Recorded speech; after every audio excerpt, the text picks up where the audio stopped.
Welcome to readtheticker.com.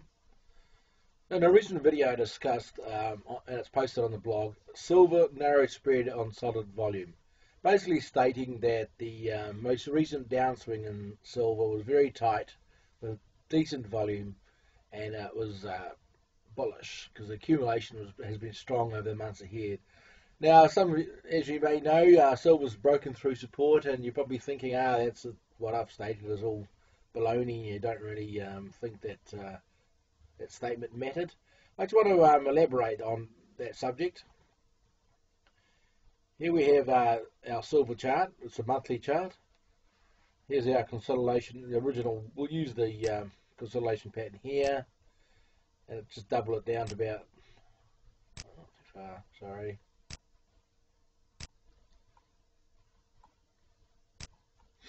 We have another consolidation pattern. The base is here. Now, as previously stated, we had a bit of a selling climax here, automatic move, secondary test. We didn't really have any sign of strength, but this very tight narrow range of the bar was good accumulation, and now we're getting a price action below the support line. Well, quite simply, this is just busting stops. And the other term I would use, this could be a potential terminal shakeout. Now, a potential terminal shakeout is a situation where price does go below support into new ground, and then if the demand is there and the bulls are there, price will reverse sharply back up into the consolidation. Now, this may take a day, a week, or a month. Now, a terminal shakeout is defined by the same sort of nature as a spring, but it's after a period of accumulation. So you've got buyers buying SLV along the line here, and you've got strong and weak hands, people hoping it's going to go up immediately. And what this bust down here is actually testing the weak hands of these accumulators. Some are, got a really tight stop, and others can hold it all the way down to $10.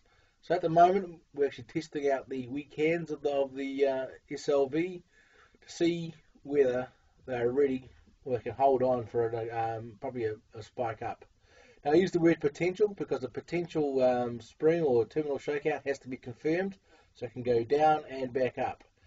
I don't think at the moment there's no evidence that this is a breakdown to $10. So the reason why I say that, normally you'll get a situation as we saw here, a really powerful widespread break. That means there's easy selling going on. We'll have to really wait to see what happens next week. Obviously, beware the Monday mornings, the light trading, and the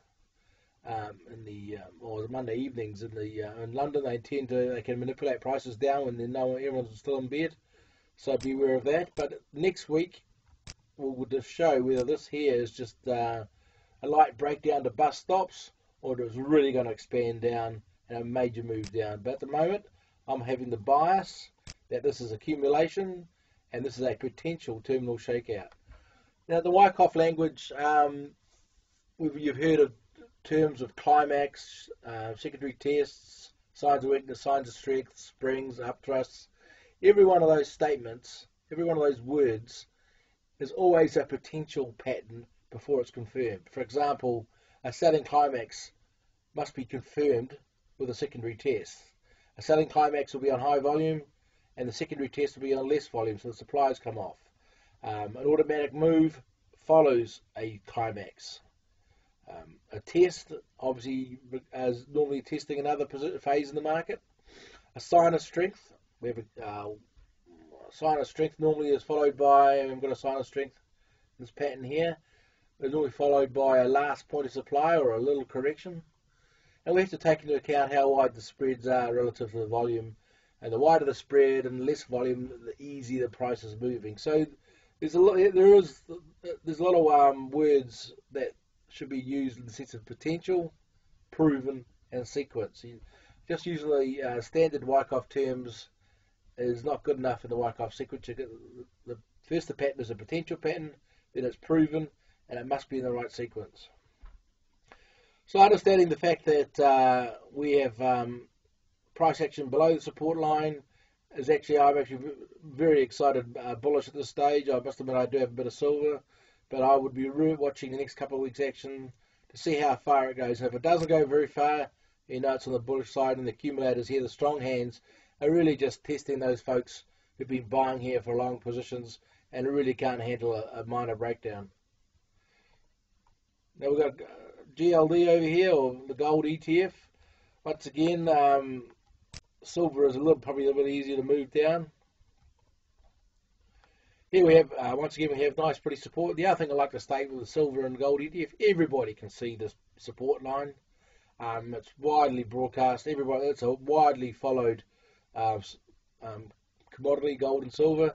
So, of course, Mr. Market and the players are going to tease you to death to really wiggle you out of your position. So everyone sees the support line here, and they're going to do the best they can to say, okay, let's see how strong you are on your resolve. They're going to go down here and test your stops, if you have any stops. See really if you have a strong resolve to hold the position here. That's the nature of the markets. Nothing's easy, and it's always testing. And it's all they'll do. Mr. Market does everything it possibly can to wiggle you out of your position. And I suspect, because in this zone here, as I discussed in a blog post, that the demand and supply became neutral, and we were waiting for someone to show up. And we had a bit of supply show up, and it is moderate at this stage. See, moderate supply. We're just going to probably go down here and bust some stops and see how strong the accumulators are. Thanks for watching.